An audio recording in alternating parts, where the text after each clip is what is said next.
I want to talk about the importance of edges here for a little bit, and I'll show you some paintings here. And I zoomed in. I'll zoom out a little bit here so you get to see it better. This is the painting, but I'm going to show you this area up here on top a little bit where the two mountains are. And let me zoom in. Uh, it does make a big difference as far as how hard or soft an edge is. This mountain range right here has a little bit of a harder edge compared to this mountain range in the back, as you see right here. See how much softer this is. This mountain range, this blue one right now I'm showing you, is behind this mountain range, the one up front here. So that's why the edge is a little bit harder. As I back out, zoom out slowly, you'll see the difference that this effect can do to soft or hard edge. Soft edges will recede. This mountain recedes in the back because of two things. The color actually three things: the color value and also the edge here. It's a softer edge along the mountain range versus this edge up here. This painting is a good example of edges also.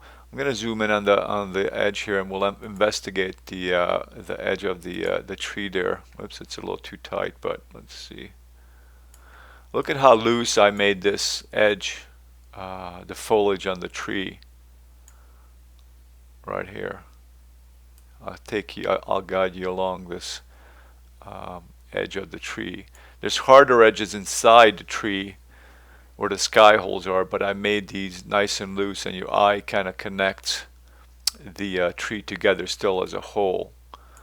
Um, and I also made the edge back here of the mountain right here looser. It was sort of in the there was some clouds there, and I have some harder edges up front in the tree right here and the trunk. I'll zoom in.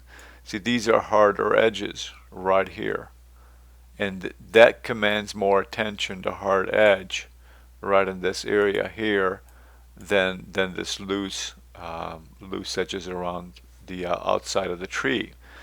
So you can see the importance of edges and edge control as I scan through this painting.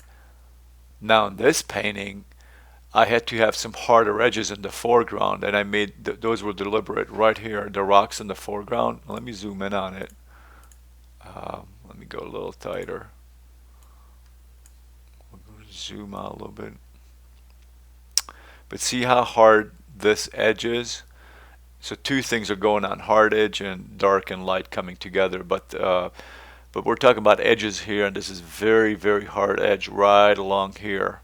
And there's some harder edges right in here too. This is a hard edge to this line, and this is somewhat a hard edge compared to if I zoom out and I go to this edge, like the outside edge of the mountain. Look at how much softer this edge is right here along the top of the mountain here, versus look at how hard this edge is here, this big brown shape. Look at the edge, how hard this edge is here. And the reason I did that is because I wanted to convey to the viewer that this shape, this brown shape, is a lot closer to us. And same thing with the mountain down here. This thing too, it's a hard edge. So you can convey distance with hard and soft edges. You can control the viewer's eye with soft and hard edges. So make sure you're conscious of that when you're painting and putting those elements in to clarify spatial perspective and also attention to certain areas that you want to give attention to.